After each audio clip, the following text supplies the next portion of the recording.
go over to the final film that we're going to talk about this week. And as you might hear, there's somebody asking for water, so I'm going to go away. And while Sean, tell us about your YouTube rabbit hole and watching The Girl from Hanoi. Okay, so I will go away and I will be back. okay. So I'm really interested in like the Vietnam War movies. I mean, I've always been interested in Vietnam, probably because I was an age when it was on TV and it really sticks in my mind. It used to be on the news. Now this film, which I found, is a North Vietnamese film, and it was filmed in 1974, just at the peak of Nixon's bombing, around about 72. Remind us, Shawnee, are the North Vietnamese, are they the good guys or the bad guys in this? They're the good guys. It's a North Vietnamese film, so it is. It's actually North Vietnamese. You know, it's not. This is like, I've never seen a North Vietnamese film before in my life. This is the first one I've seen, and it's a black and white one. And obviously, there's not a lot of money. So basically, the story is this little girl, this busload of school students come up, and this little girl's looking for her dad in this bombed out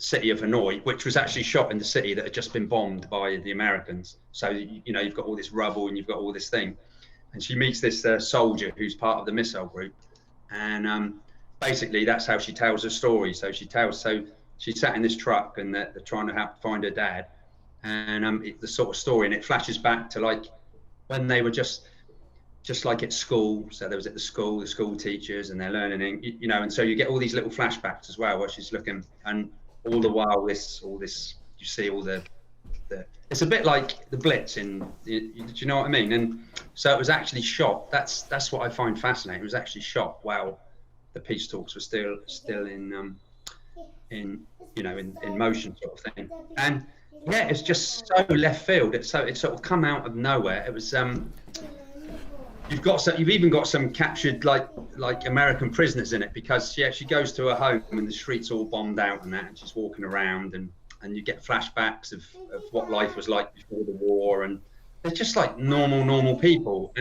It's not really, the thing is, I thought this was going to be a real super propaganda movie, but it's not really. You know, I was expecting it to be, you know, like with the Chinese movies and stuff. It's all like you know, really political and all that. And this anti-Japanese that way. and stuff.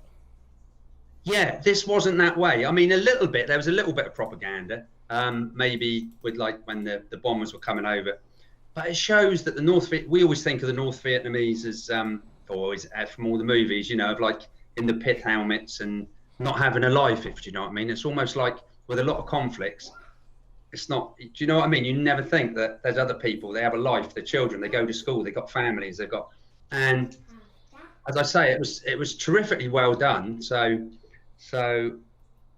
you know, the whole story, and I really love the idea of her telling the story to the soldier, so you could actually go back and do the flashbacks and you know, see the schools and the homes and what they did, and they're just like us, you know what I mean? There's like, you've got your dad and your mum and your sisters and all that, and you play the music, and there's a really poignant scene where she's sort of playing a violin while the bombing's going on. I think they keep showing these missiles on trucks, big missiles on trucks. Well, you don't think they had that. I'm pretty sure they were the same ones that they just showed at different times throughout the movies, but you see these like missiles driving by on trucks, probably the same ones, at different parts in the movies. But yeah, totally different, totally brilliant to see it from a North Vietnamese perspective, and not really gung-ho propaganda. It was just the story of this girl trying to find her dad and what life was like in the war, and yeah, and she was brilliant. The little actress, was absolutely phenomenal. So yeah, I know I probably missed this, but how old is she? I would say she's round about sort of maybe 10, 12, something like that. Oh, wow. Perhaps a bit younger. So Oh, wow. she's yeah, I would say around about 10ish, maybe 10, 11, something like that. But it's just, I thought it was so well done how she's telling the soldier the story of, do you know what I mean? It was a way to go back and like see a good framework.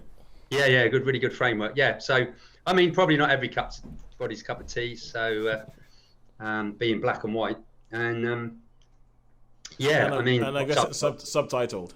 Subtitles, yeah, subtitles. But for me, I mean, it's something that I like these type of films, you know. And it was totally different. And to be filmed while the war was going on, while the bombing was going on, it's something, you know. That's some accomplishment, really. And I think, I mean, I haven't done lots of research in it, but I think it's pretty, like, film circles is, because you haven't quite got that that propaganda. Do you know what I mean? It is there a little bit, but it's not like in your face.